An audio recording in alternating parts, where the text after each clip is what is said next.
What's up, everybody? My name is Tony Moze, and today I want to talk about how I was able to heal my lactose intolerance. Yes, you heard it right. I was able to heal me being like basically aversive to cow dairy, milk, ice cream, pizza, cheese by doing these simple steps. But let me just give you a little intro. So I've had bad experiences with cow dairy, right? Diarrhea, brain fog. Basically, I've even had hangovers from eating cow dairy. And it's not necessarily the best feeling if anybody knows, listening to this, right? And I want to talk about how I was able to heal my lactose intolerance by taking these specific steps to slowly go from a weak to strong gut. Now I can go out with friends and family and have no problems with cow dairy. So this was during the pandemic where I got into this journey. So what you're going to hear is how I was able to heal this lactose intolerance was kind of a systematic, kind of just, tossing things at the wall and seeing what stuck, so to speak, right?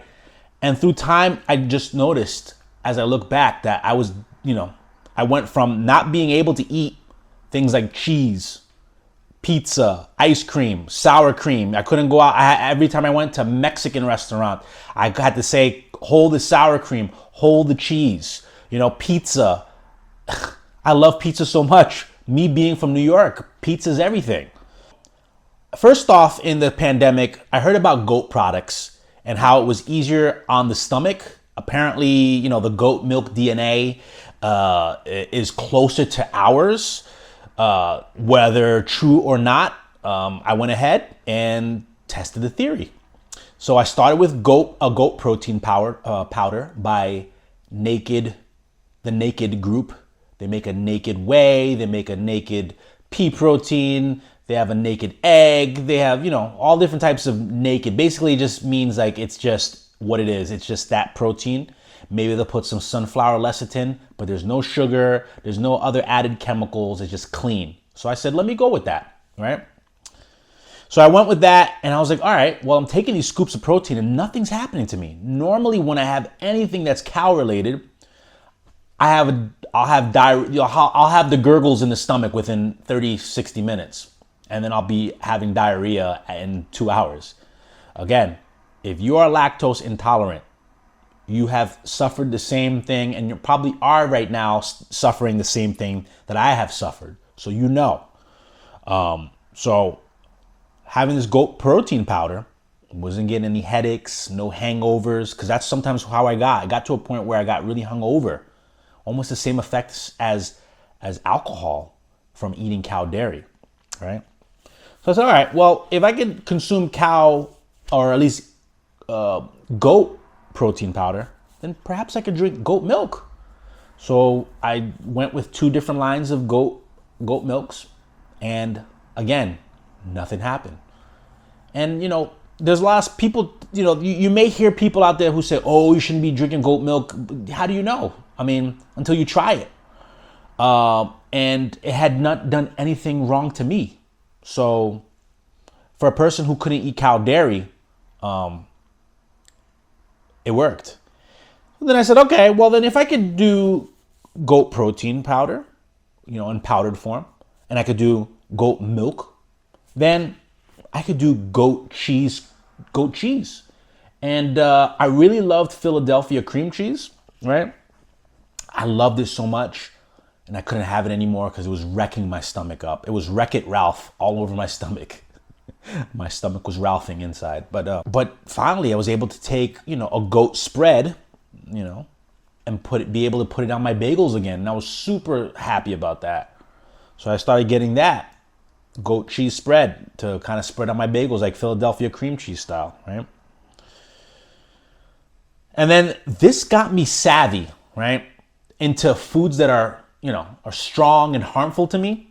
So then I got into the microbiome, right? I got into like getting very savvy into learning more about these kinds of foods and like how they affect my stomach, and how the microbiome and how everything resides inside your stomach from food to bacteria is all related to your mental and your physical well-being.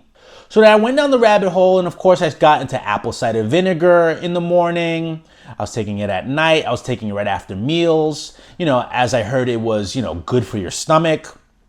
And then I cut out added sugars, and must tell you, man, whenever I ate any like carbohydrates, anytime I ate apple cider vinegar, I didn't gain weight. As a matter of fact, I'm lean, I got more lean muscle, or I would lose weight. So I was like, okay, this apple cider vinegar is doing something to me. But I was continuing with that. Then next I cut out sugar, right? I cut out sugar because, as sugars bring in bad bacteria into the microbiome, and I wanted to sleep and think better, right? They say sugar in prolonged uses, obviously you've heard it, but they talk about cancer, they talk about the inability to focus. Sugar is also like alcohol, where you get a damaged liver from it, and you could be mistaken for having alcoholic or cirrhosis of the liver, like a alcoholic, which is crazy because I guess alcohol is a sugar. So that was really surprising to hear, right? So then I got into the carnivore diet, and this was in 2021. I got into the carnivore diet, and during that diet, I did that, intermittently, or there'll be times where I'll do it for a few months and then I'll stop, or I'll do it for a week and then I'll stop, or I'll do it for a month and then I'll stop. But that incorporated eating steak, eggs, and goat milk. And I continued to do that intermittently through the years. I was using olive oil at the time because I didn't know. Of course, they talk about the harmful effects of overheating olive oil, and a lot of oils where it creates rancidity, where it actually builds up free radicals in your body, which then builds up inflammation, which then builds glucocorticoids. Everything is related, man. It just trickles down like a domino. And so then I got into fasting, right? I did intermittent and I did prolonged fasts, which gives the gut a break.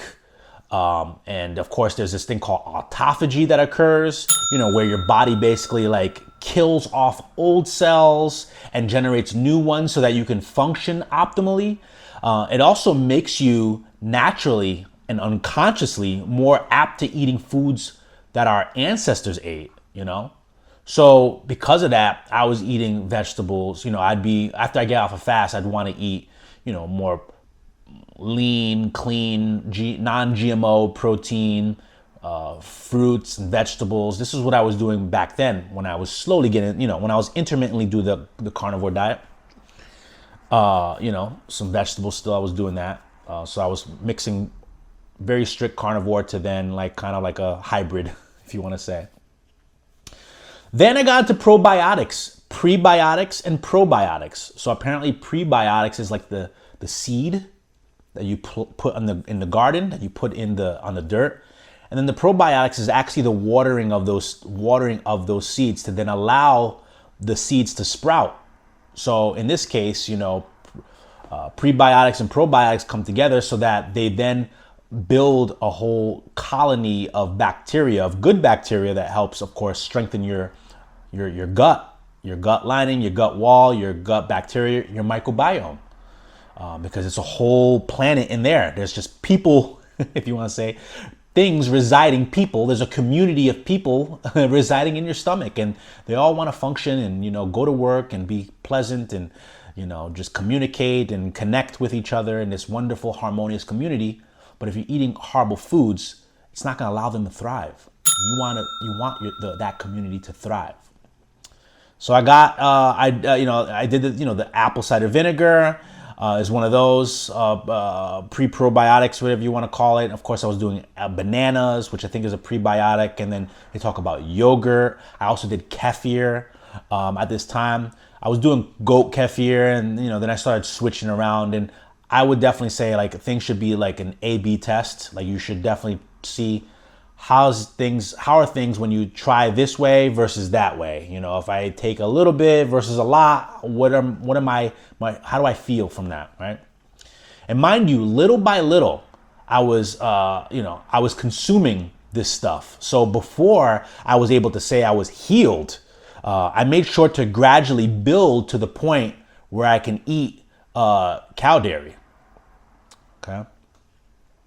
So I did the prebiotic, probiotic. I was doing goat kefir. I was doing siggies, which is kind of like an Icelandic or Norwegian or Scandinavian type of yogurt, which is apparently very clean. I didn't think issues were going on then, but anytime I heard cow dairy, I was just like still very like, I don't know. Let me figure this out. But I was doing other things that were non-cow, right?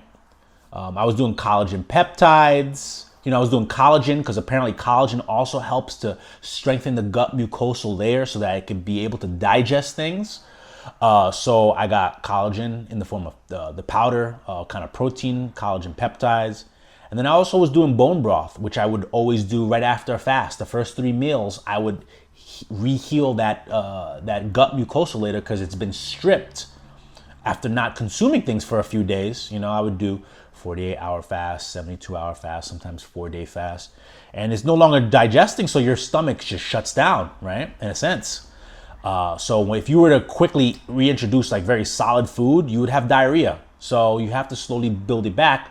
And one of which is that building that, that gut layer with collagen. That's why if you leave collagen out, you'll see how it like forms like kind of like a film, a gelatin, a crust, whatever, or a gelatin more like it. That's what's happening in your stomach. It's in gelatin. This kind of gelatin form is actually good. Then I did cow kefir, and I was like, all right, well, I don't think anything's really going on with this. I would then also do like lactose-free kefir. I was trying that. Nothing happened with that. The cow kefir, I was still skeptical because I didn't know what was going on, right? And then I discovered seed probiotic. So far you've heard already that I've done a lot of things. I took out sugar. I started eating like carnivore, steak, eggs.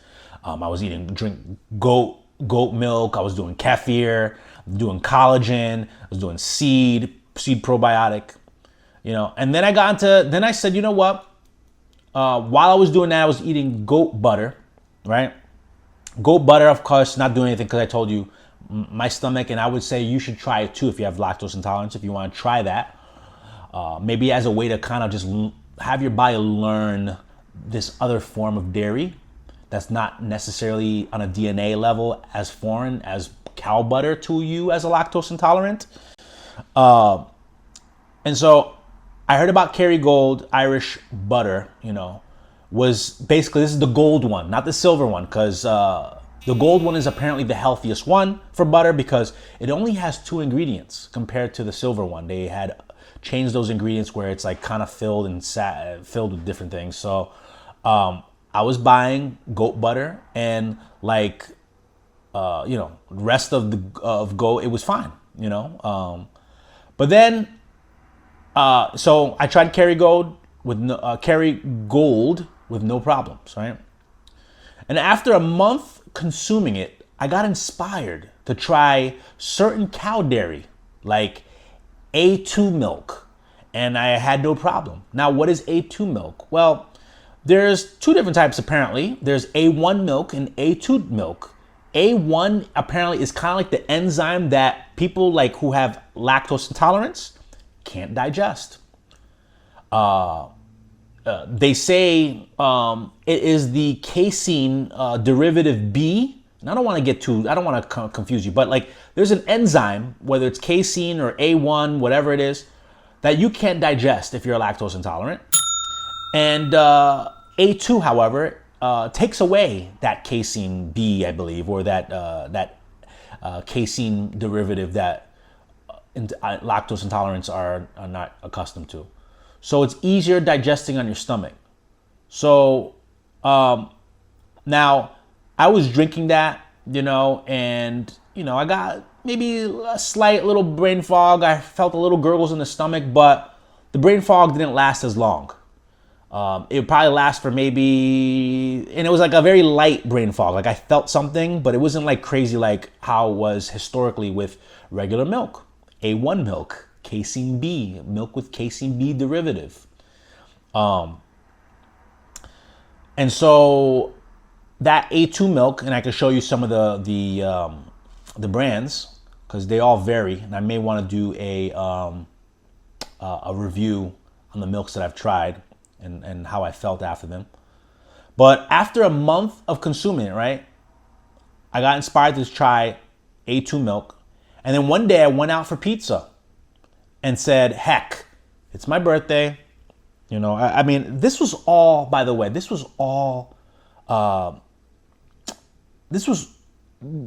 I was eating like cheese every so often. Like I would throw in some cow stuff here, you know, and I'm like, all right, well, I don't know. I'm still kind of in the zone of like, I don't know if I shouldn't be eating cow dairy. But I would every so often try to see what would happen. Because if I'm eating now cow butter, I'm having cow kefir, something's changing, right? So in recent times, I went out for my birthday and I said, heck, let's do a big combination. I told myself not to do it because I did it before and then I had real problems. This was a couple years back before I got onto the journey. And I said, heck, let's do it.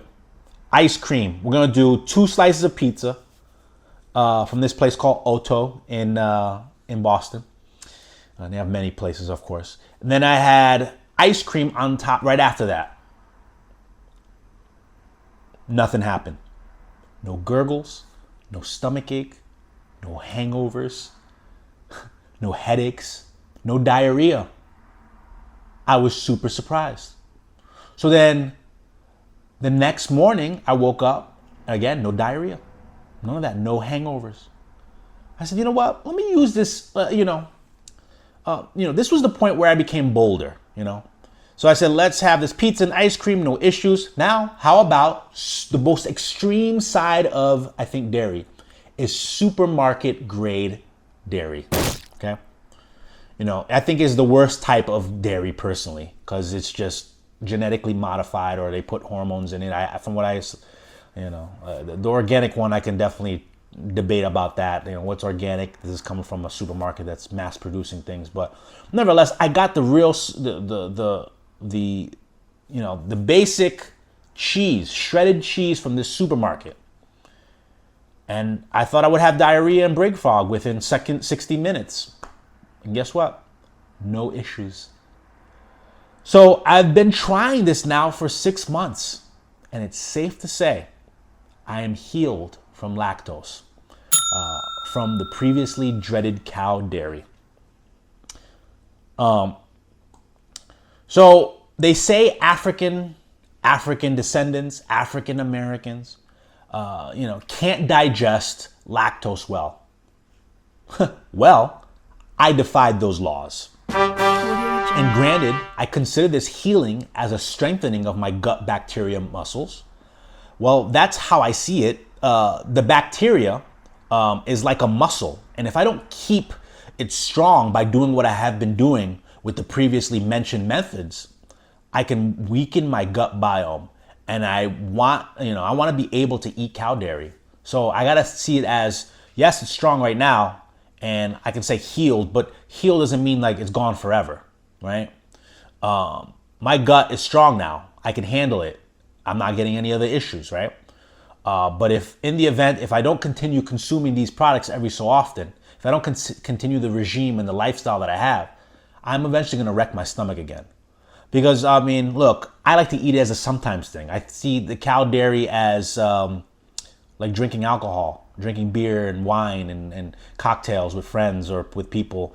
I do that sparingly, right? Because alcohol, you already know, in excess already destroys a lot of things, not just the brain, but also the gut bacteria. So I treat the cheese like that as, especially if it's not homemade, if it's not, if it's not aged, if it's not like from the proper source, like it's crappy cheese, and I like to eat it from time to time, but just know that I can't eat it often and I have to keep my gut strong. So my message to you, if you have lactose intolerance, try taking these steps I did in healing my gut. which helped heal my lactose intolerance, right? So this has allowed me to eat things like butter, ice cream, pizza, sour cream, Mexican, supermarket grade cheese, and not have the issue I had in the past. Even if you continue to not eat cow dairy, just doing these things, I explained, will help you heal your gut, right?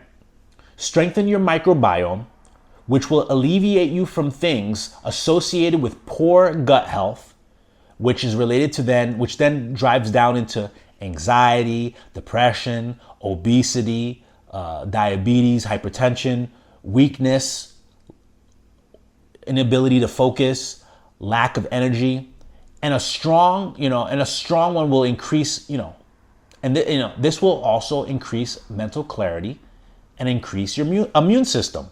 So if you say, hey, I don't like the way cow dairy tastes, or if, I don't know about this, whatever, either way, even if you don't consume cow dairy for whatever reason it is, if you do these things here, I bet you your gut, your microbiome is going to be a lot better.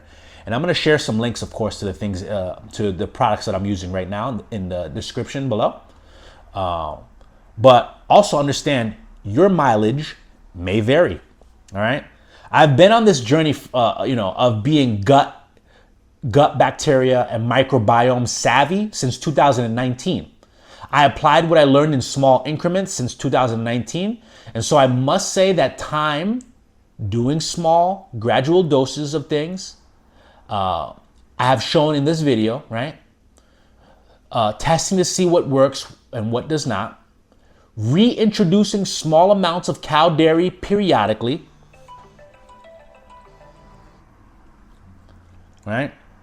And patience will be your best strategy to being on the path of a healed gut and healthy microbiome. So after this journey, I believe one or two things will happen, right? One or two things, my friends, and that would be, number one, you will heal your lactose intolerance and have the ability to consume ice cream, cheddar cheese, whole milk, the red milk, the red labeled milk, shredded cheese, cheeseburgers, nachos with shredded cheese on it, cheeseburgers, etc., just like others can with no issues. Or two, you will simply have a stronger and healthier gut and microbiome. And when you have a healthier gut, you'll have a healthier microbiome. All right. So you can digest, so a healthy microbiome, you can digest foods better. You could strengthen your immune system. You could decrease risk of cancers. You could think more clearly, and it could help you go from depressed and anxious to calm, happy, and stable. So I hope this message was of benefit to you. If you can, or if you think this is of benefit to someone else as well, please share this content, please, with them. And if also as well, and more importantly, I'd love to hear your thoughts on this. If you've been on the journey, if you know someone who's been on this journey, if you're taking any of these products here, I'd love to have a discussion, of course, in this comment section. But thank you so much for your time, and I look forward to talking to you again soon.